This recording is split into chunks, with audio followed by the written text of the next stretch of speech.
Hello friends, இது நம்ம forecast heroes. இந்த வீடியோவில் நியூசிலாந்து வர்சஸ் இங்கிலாந்து மேட்ச் பற்றி பார்க்க போகிறோம். ஃபர்ஸ்ட் நியூஸ் என்னன்னா, பென் ஸ்டோக்ஸ் திரும்ப வந்துட்டாரு.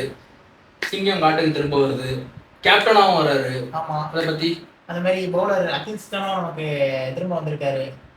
அகின்ஸ்டன் அவரும் இவரும் ஃபைட் கிளப் மாதிரி ஒரு இடத்துல சண்டை போட்டாங்க, அதனால சஸ்பெண்ட் ஆனாங்க. திரும்ப டீம் நமக்கு அவங்கள பேக் பண்ணாதுன்னு சொல்லி அந்த சஸ்பெண்ட் பண்ண அடுத்த இதுல சொன்னாரு.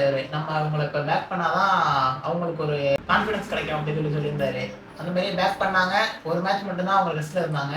அடுத்த மேட்சே திருப்பி வந்திருக்காரு. அதுவும் கேப்டனா வேற வந்திருக்காரு மறுபடியும். ஆக்சுவலா சொல்ல போனா பென் ஸ்டோக்ஸ் இங்க ரெஸ்ட் எடுக்கல, அவர் கவுண்டிங் கிரிக்கெட் விளையாடுறாங்க.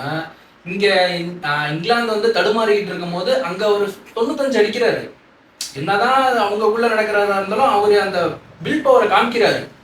நான் டீமுக்குள்ள வருக்கண்டா, திரும்ப நான் வருவேன்டா, வந்தா கேப்டனா தான்டா வருவேன் அப்படிங்கிற மாதிரி ஒரு ஸ்டேட்மெண்ட் கொடுத்திருக்காரு. திரும்ப கேப்டனாவும் வந்திருக்காரு 3வது டெஸ்ட்ல. ஆனா அவர் இல்லாத ஒரு மேட்ச்ல, போன மேட்ச்ல நியூசிலாந்து ஜெயிச்சுட்டாங்க.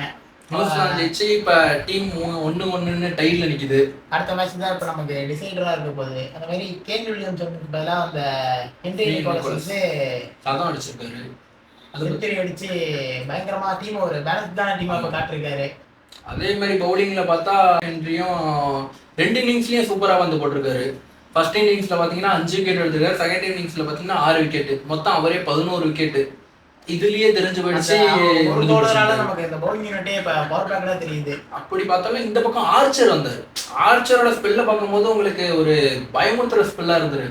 ஃபர்ஸ்ட் இன்னிங்ஸ்ல பாத்தீங்கன்னா பிலிப்ஸ் என்னதான் தடுமாறினாலும் அவர் சதம் அடிச்சிட்டாரு. ஜேக்கப் பெத்தல பாத்தீங்கன்னா 2 இன்னிங்ஸ்லயும் சொதப்பி இருக்காரு. ஆனா பவுலிங்ல சூப்பரா பண்ணிருக்காரு. ஃபர்ஸ்ட் இன்னிங்ஸ்ல ஒரு 3 விக்கெட் என்னமோ எடுத்திருக்காரு.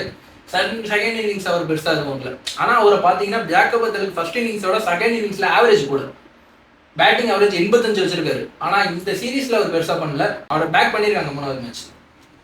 இதோட இந்த ரிவ்யூ முடியுது. அடுத்த மேட்சை பத்தி பார்ப்போம். அதோட விடைபெறுவது ஃபோர்காஸ்ட் ஹீரோஸ்.